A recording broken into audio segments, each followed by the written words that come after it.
ದೇವರು ತನ್ನ ಶಕ್ತಿಯನ್ನು ಅಭಿವ್ಯಕ್ತ ಮಾಡೋದು, ಹೊರಹೊಮ್ಮಿಸೋದು ಪದಾರ್ಥದ ಯೋಗ್ಯತೆಗೆ ಅನುಗುಣವಾಗಿ.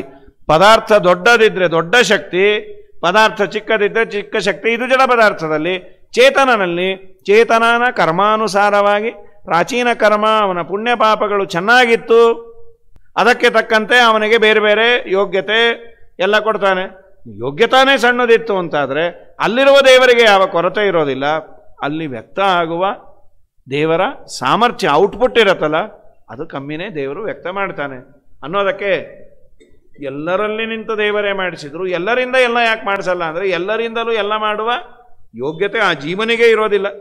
ಜೀವನ ಕರ್ಮ ಹಾಗೂ ಜೀವನ ಯೋಗ್ಯತೆಗೆ ಅನುಸಾರವಾಗಿ ಮಾಡ್ತಾನೆ. ಆ ಮಾತನ್ನು ಎನ್ನ ಬಿಂಬನೆ ಸರವರ ಬಿಂಬನೆಂತೆಂದು ಇನ್ನು ಪ್ರತಿಬಿಂಬಗಳ ಭೇದ ತಿಳಿದು, ಪ್ರತಿಬಿಂಬಗಳಲ್ಲಿ ಭೇದ ಇದ್ದದ್ದರಿಂದ ಪ್ರತಿಬಿಂಬಗಳ ಔಟ್ಪುಟ್ ಏನಿರುತ್ತೆ ಅದು ಹೆಚ್ಚು ಕಮ್ಮಿ ಆಗ್ತಾ ಹೋಗತ್ತೆ. ಮನ್ನಣೆ ಉತ್ತಮಗೆ ಅನ್ನೋದಕ್ಕೇನೆ ಎಲ್ಲ ಕಡೆ ದೇವರಿದ್ದಾನೆ ಅಂದಮೇಲೆ ಎಲ್ಲರಿಗೂ ಯಾಕೆ ನಮಸ್ಕಾರ ಮಾಡಬಾರ್ದು? ಸರ್ವತ್ರ ವ್ಯಾಪ್ತನಾಗಿದ್ದಾನೆ ದೇವರು. ಎಳ್ಳು ಕೊನೆಯ ಮುಳ್ಳು ಮನೆಯ ಪಳ್ಳು ಬಿಡದೆ ಒಳಗೆ ಹೊರಗೆ ಎಲ್ಲ ಠಾಮಿನಲ್ಲಿ ಲಕುಮಿನಲ್ಲನಿದ್ದಾನೆ ಪ್ರಾಣಿ. ಚಿಂಚಾಕ ಮಾಡತೀದಿ ಚಿನ್ಮಯನಿದ್ದಾನೆ, ಚಿಂತಾರತ್ನವೆಂಬು ಅನಂತನಿದ್ದಾನೆ. ಗೋಪ್ತಾತ್ರ ಜಗದ್ವ್ಯಾಪ್ತ ಭಜಕರ ಆಪ್ತ ನೆನೆಸಿ ಕಂಬದಲ್ಲಿ ಪ್ರಾಪ್ತನಾದ ಪ್ರಹ್ಲಾದನ ಪರಮಾಪ್ತನಿದ್ದಾನೆ ಪ್ರಾಣಿ. ಚಿಂಚಾಕ ಮಾಡತೀದಿ ಚಿನ್ಮಯನಿದ್ದಾನೆ. ದೇವರು ಸರ್ವತ್ರ ವ್ಯಾಪ್ತ, ಎಲ್ಲ ಕಡೆ ದೇವರು ವ್ಯಾಪ್ತನಾಗಿದ್ದಾನೆ ಅಂದ ಮೇಲೆ ಎಲ್ಲರಿಗೂ ಯಾಕೆ ನಮಸ್ಕಾರ ಮಾಡಬಾರದು? ನಮ್ಮ ಹಿಂದೂಗಳ ಮೇಲೆ ಒಂದು ದೊಡ್ಡ ಆರೋಪವನ್ನು ಮಾಡ್ತಿರ್ತಾರೆ. ಹಿಂದೂಗಳು ಕಂಡ ಕಲ್ಲಿಗೆ ನಮಸ್ಕಾರ ಮಾಡ್ತಾರೆ. ಖಂಡಿತ ಕಂಡ ಕಲ್ಲಿಗೆ ನಾವು ನಮಸ್ಕಾರ ಮಾಡೋದಿಲ್ಲ. ಯದ್ಯಪಿ ಸರ್ವತ್ರ ದೇವರು ವ್ಯಾಪ್ತ, ಆಮ್ನಿ ಪ್ರೆಸೆಂಟ್, ಆದರೂ ದೇವರು ಹೇಳ್ತಾನೆ ನನ್ನ ಸನ್ನಿಧಾನ ಎಲ್ಲಿ ವಿಶೇಷವಾಗಿ ಇರತ್ತೆ ಅಲ್ಲಿ ಮಾತ್ರ ಪೂಜೆ ಮಾಡಿ ಅಂತ. ದೇವರು ಸರ್ವತ್ರ ವ್ಯಾಪ್ತ ಅಂತಾಗಿ ಆ ಅನುಸಂಧಾನವನ್ನೇ ಸದಾ ಚಿಂತನೆ ಮಾಡಿ ಅದನ್ನು ಈ ಪ್ರಾಕ್ಟಿಕಲ್ಲಾಗಿ ನಾವು ಜೀವನದಲ್ಲಿ ಅಳವಡಿಸಿಕೊಳ್ಳಿಕ್ಕೆ ಕೆಲವು ಕಡೆ ಸಾಧ್ಯವೇ ಇಲ್ಲ. ಕಾಲಿಡೋದೆಲ್ಲಿ? ಅಲ್ಲೂ ದೇವರು ಇಲ್ಲೂ ದೇವರು ಇಲ್ಲೂ ದೇವರು ಎಲ್ಲ ಕಂಡ್ರೆ ಎಲ್ಲ ಕಲ್ಲನ್ನು ನಾವು ಪೂಜೆ ಮಾಡೋದಿಲ್ಲ. ಯಾವುದು ಪ್ರತಿಮೆಯೋ ಆ ಪ್ರತಿಮೆಯನ್ನು ಸುಮ್ಮನೆ ನಿಲ್ಲಿಸಿದ್ರೆ ಪೂಜೆ ಮಾಡೋದಿಲ್ಲ. ಅದಕ್ಕೆ ಆಗಬೇಕಾದಂತಹ ಸಂಸ್ಕಾರಗಳು ಅಂತೇನಿದೆ ಅದೆಲ್ಲವೂ ಮಂತ್ರಭೂತವಾಗಿ ಆಗಿ ಆ ಪ್ರತಿಮೆಯನ್ನು ಪ್ರತಿಷ್ಠಾಪನೆ ಮಾಡಿದ ವ್ಯಕ್ತಿಯ ತಪಸ್ಸು ಯೋಗ್ಯತೆ ಅದು ತುಂಬ ಚೆನ್ನಾಗಿದೆ ಅಂತಾದರೆ ಅಲ್ಲಿ ಸನ್ನಿಧಾನವೂ ಸಿಕ್ಕಾಪಟ್ಟೆ ಬಂದಿರುತ್ತೆ.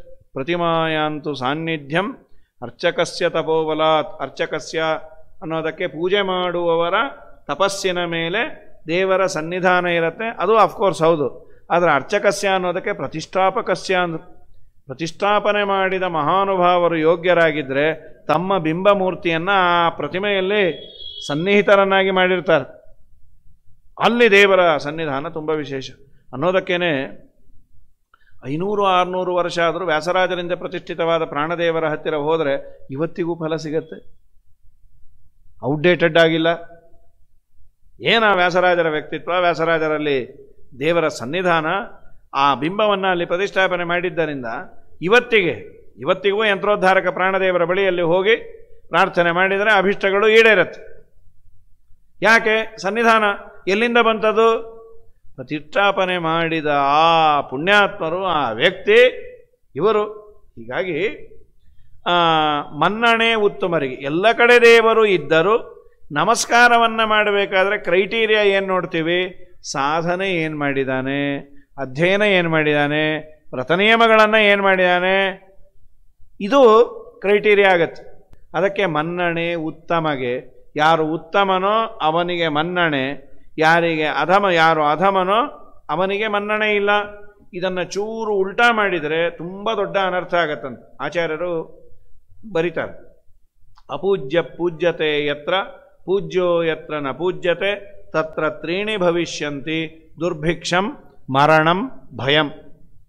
ಅಪೂಜ್ಯನಾದವನನ್ನು ಪೂಜೆ ಮಾಡೋದು ಬೈ ನೋಯಿಂಗ್. ಇನ್ನೂ ವಿಶೇಷ ಏನು ಗೊತ್ತಾ? ಏನೋ ಪಾಪ ಗೊತ್ತಿಲ್ಲ, ಅಮಾಯಕ, ಪೂಜೆ ಮಾಡಿದ, ಆಮೇಲೆ ಪಶ್ಚಾತ್ತಾಪಪಟ್ಟ. ಇಲ್ಲ ರೀ, ಅವ್ರಿಗೂ ಅಷ್ಟು ಯೋಗ್ಯರಲ್ಲ, ತುಂಬ ಬೇಸರ ಆಯಿತು, ನಾನು ಕೊಟ್ಟ ಏನೋ ದಾನ ಧರ್ಮ ದಕ್ಷಿಣೆ ಅಂತ ಕೊಟ್ಟೆ, ಅದನ್ನು ತುಂಬ ಮಿಸ್ಯೂಸ್ ಮಾಡಿಬಿಟ್ರು. ಅಲ್ಲ, ಇಲ್ಲ ರೀ, ಇವರು ಸರಿ ಇಲ್ಲ, ನಿಮಗೆ ಗೊತ್ತಲ್ಲ. ನಂಗೆ ಗೊತ್ತು, ಅದಕ್ಕೆ ಕರೆದೇನು ಪಾಪ. ಎಂಥ ತಪ್ಪು. ಹೌದು, ಯಾಕೆ ಹೀಗೆ ಮಾಡ್ತಾ ಇದ್ದೀರಿ ನೀವು? ಅಪಾತ್ರರಿಗೆ ದಾನ ಮಾಡಬಾರ್ದು ಅಂತಿದೆಯಲ್ಲ. ಅವ್ರು ಇನ್ನೊಬ್ಬರು ಪಾತ್ರ ಇದ್ದಾರಲ್ಲ, ಅವ್ರಿಗೆ ಬೇಜಾರಾಗಲಿ ಅಂತಾನೆ ಇವರು ಕೊಡ್ತಾ ಇರೋದು. ತುಂಬ ದೊಡ್ಡ, ಅದರಷ್ಟು ದೊಡ್ಡ ಅಪರಾಧ ಇನ್ನೊಂದು ಇಲ್ಲೇ ಇಲ್ಲ. ಅವನಿಗೇನಾಗತ್ತೋ ಬಿಡತ್ತೋ, ಇವನಿಗೆ ಮಾತ್ರ ತುಂಬ ಅನರ್ಥ ಆಗತ್ತೆ. ದಾನ ಕೊಡಬೇಕಾದ್ರೆ ಪ್ರಧಾನವಾದದ್ದು ಸತ್ಪಾತ್ರ. ದಾನಂ ಧ್ರುವಂ ಫಲತಿ ಪಾತ್ರ ಗುಣಾನುಕೂಲ್ಯಾತ್. ತೆಗೆದುಕೊಳ್ಳುವವನು ಯೋಗ್ಯನಾಗಿದ್ದರೆ ಮಾತ್ರ ದಾನ ಕೊಟ್ಟವನಿಗೆ ಪುಣ್ಯ. ಇಲ್ಲ ಅಂದರೆ ಅದು ತುಂಬ ತುಂಬ ಅನರ್ಥಕ್ಕೆ ಕಾರಣ ಆಗತ್ತೆ. ಪ್ರಕೃತದಲ್ಲಿ ಮನ್ನಣೆ ಉತ್ತಮರಿಗೆ. ಉತ್ತಮರು ಯಾರು? ನಮಸ್ಕಾರಕ್ಕೆ ಅರ್ಹತೆ ಅಂತಂದರೆ ದೇವರಿಗೆ ಹತ್ತಿರರಾದವರು ಅಂತ. ಯಾರು ದೇವರಿಗೆ ಹತ್ತಿರ? ನತಾದೃಶಿ ಪ್ರೀತಿರಿಢ್ಯಸ್ಯ ವಿಷ್ಣು ಗುಣೋತ್ಕರ್ಷ ಜ್ಞಾತರಿ ಆದೃಶಿ ಸ್ಯಾತ್. ದೇವರ ಗುಣಚಿಂತನೆಯನ್ನು ಮಾಡಿ ದೇವರ ಗುಣಗಳನ್ನು ಚೆನ್ನಾಗಿ ತಿಳಿದವರ ಮೇಲೆ ದೇವರು ಎಷ್ಟು ಪ್ರೀತಿ ಮಾಡ್ತಾನೋ ಅಷ್ಟು ದೇವರ ಮಾಹಿತಿ ಗೊತ್ತಿಲ್ಲದವರ ಮೇಲೆ ಮಾಡೋದಿಲ್ಲ ಅನ್ನೋದಕ್ಕೇನೆ ಜ್ಞಾನಿಗಳಿಗೆ ಮನ್ನಣೆ. ಅವರು ಇದ್ದಾಗೂ ಮನ್ನಣೆ, ಅವರು ವೃಂದಾವನಸ್ಥರಾದರೂ ಮನ್ನಣೆ. 4 ಜನ ಆಚಾರ್ಯರು 16 ಜನಕ್ಕೆ ಪಾಠ ಪ್ರವಚನ ಮಾಡಿದರೆ ಇವತ್ತಿಗೂ ಅವರ ಆರಾಧನೆಗಳು ಯಾದವಾರ್ಯರು, ಬಿದರಳ್ಳಿ ಶ್ರೀನಿವಾಸ ತೀರ್ಥರು, ಇನ್ನೂ ಅನೇಕ ಜನ ಟಿಪ್ಪಣಿಕಾರರು, ಉಮರ್ಜಿ ವಂಶದ, ಇನ್ನು ಬೇರೆ ಬೇರೆ ವಂಶದ ಅನೇಕ ಜನ ಟಿಪ್ಪಣಿಕಾರರು, ಇವನ್ನೆಲ್ಲ ಇವತ್ತು ಯಾಕೆ ಪೂಜ್ಯರು ಅರ್ಹರು ಅವರ ಆರಾಧನೆ ಯಥಾಯೋಗ್ಯವಾಗಿ ಮಾಡೋದು? ಭಗವಂತನ ವಿಶೇಷ ಸನ್ನಿಧಾನ ಇವರಲ್ಲಿ ಇದ್ದದ್ದರಿಂದ ಇವರ ಪೂಜೆಯೇ ದೇವರ ಪೂಜೆ.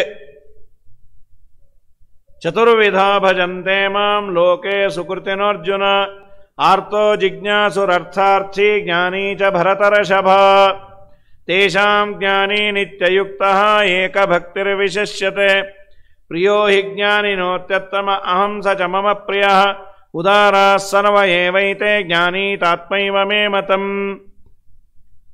ಇದು ಭಗವದ್ಗೀತೆಯಲ್ಲಿ ಬರುವಂತಹ ಮಾತು. ದೇವರೇ ಕೃಷ್ಣನೇ ಅರ್ಜುನನಿಗೆ ಹೇಳಿದ್ದು, ನೋಡು ಅರ್ಜುನ, ನನ್ನನ್ನು ಭಜನೆ ಮಾಡುವ ವರ್ಗ 4 ವಿಧ. ಯಾರ್ಯಾರು? ಆರ್ತೋ. ಇಲ್ಲಿ ಆರ್ತೋ ಅಂದರೆ ಈ ಅರ್ಥ ಅಲ್ಲ. ಆರ್ಥೋ ಅಂತ ಈಗ ಅಂತೀವಲ್ಲ, ಆರ್ಥ್ರೋ ವೈರಲ್ ಫೀವರು ಅಥವಾ ಆರ್ಥೋ ಅಂದರೆ ಈಗ ಯಾಕೆ ನೀವು ಚೇರ್ ಮೇಲೆ ಕೊಡ್ತೀರಿ ಗೊತ್ತಲ್ಲಪ್ಪ, ಆರ್ಥೋ ಎಲ್ಲರಿಗೂ ಇದೆ. ಆರ್ಥರು ಅಂದರೆ ಆ ಅಭಿಪ್ರಾಯದಲ್ಲಿ ಆರ್ಥೋ ಅಂತಲ್ಲ. ಆರ್ಥರು ಅಂದರೆ ದುಃಖ ಬಂದವರು. ಇದು ಒಂಥರ ದುಃಖವೇ. ಆರ್ತ ಅಂತಂದರೆ ದುಃಖ ಬಂದಾಗ ದೇವರ ನೆನಪಾಗುವವ.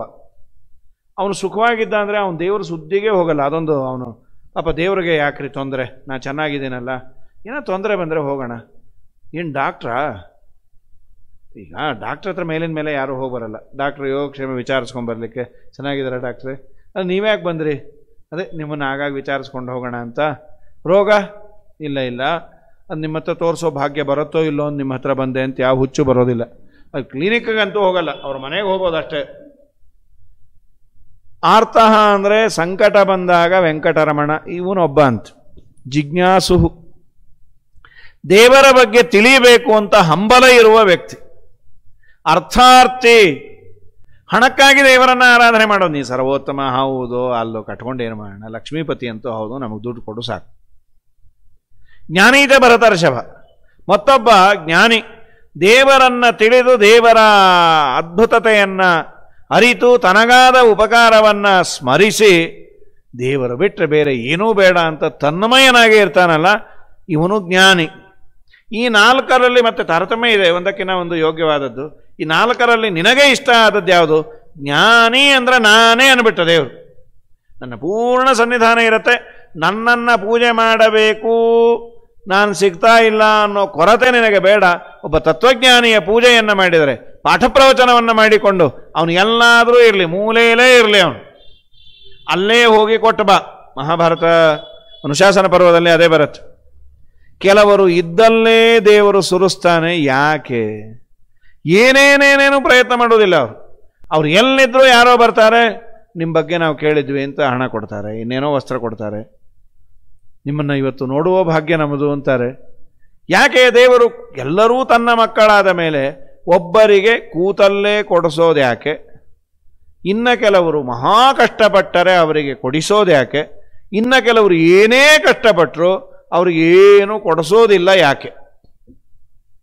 ಅದಕ್ಕೆ ರುದ್ರದೇವರಂದರು, ಕೂತಲ್ಲೇ ಪುಕ್ಕಟ್ಟೆ ದೇವರು ಕೊಟ್ಟಿದ್ದಾನೆ ಅನ್ನೋದು ನೋಡಿದಾಗ ನಮಗೆ ಒಂದು ರೀತಿ ಜಲಸ್ ಬರ್ಬೋದು, ಹೊಟ್ಟೆ ಕಿಚ್ಚು. ಆದರೆ ಅದರ ಹಿಂದಿರುವ ಪುಣ್ಯ ಏನು? ಪುಣ್ಯ ಅಂದರು ಅವನು ಹಿಂದಿನ ಜನ್ಮದಲ್ಲೋ ಅದರ ಹಿಂದಿನ ಜನ್ಮದಲ್ಲೋ ಯಾವುದೋ ಜನ್ಮದಲ್ಲಿ ಒಟ್ಟು ಅವನು ಕೂತಲ್ಲೇ ಎಲ್ಲರೂ ಬಂದು ನಮಸ್ಕಾರ ಮಾಡಲಿಕ್ಕೆ ಒಂದು ಫೈಲ್ ಓಪನ್ ಆಗಿದೆ ಪುಣ್ಯದ್ದು.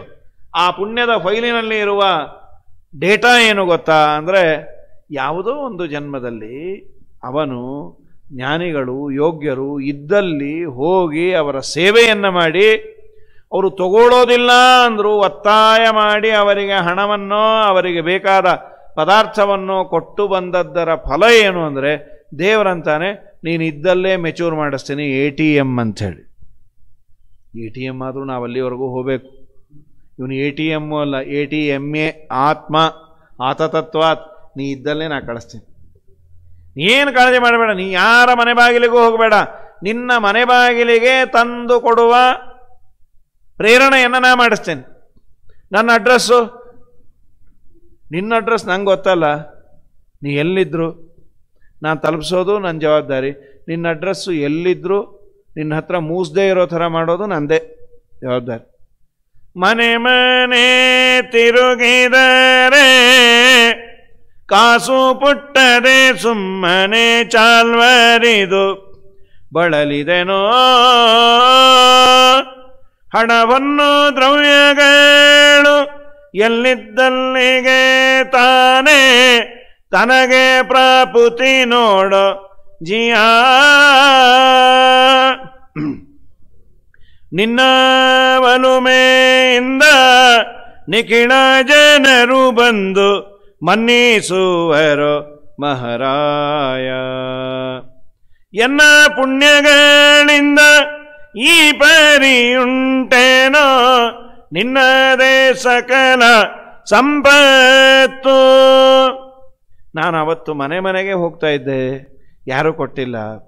ಹಣವನ್ನು ದ್ರವ್ಯಗಳು ಎಲ್ಲಿದ್ದಲ್ಲಿಗೆ ತನಗೆ ತಾನೇ ಬರುತ್ತೆ, ಅದಕ್ಕೆ ನಾನೇ ಸಾಕ್ಷಿ ಅಂತ ಅನೇಕ ಜನ ಜ್ಞಾನಿಗಳ ಜೀವನದಲ್ಲಿ ನಾವು ನೋಡ್ತೀವಿ. ವಿಜಯರಾಯರಾಗಲಿ ಶ್ರೀಪಾದರಾಯರಾಗಲಿ ಅರಣ್ಯದಲ್ಲಿ ಕೂತಾಗ ಮೃಷ್ಟಾನ್ನವನ್ನು ದೇವರು ಮಾಡಿಸ್ದ. ಇಟ್ಟಂಗೆ ಇರುವೆನೋ ಹರಿಯೇ ಎನ್ನ ದೊರೆಯೇ ಅಂತಂದಾಗ ಅದಕ್ಕೆ ಮನ್ನಣೆ ಉತ್ತಮರಿಗೆ, ದೇವರ ವಿಶೇಷ ಸನ್ನಿಧಾನ ಇದ್ದವರಿಗೆ ಮನ್ನಣೆಯನ್ನು ಮಾಡಿದರೆ ಅದು ಸಾಕ್ಷಾತ್ ದೇವರ ಪೂಜೆನೇ.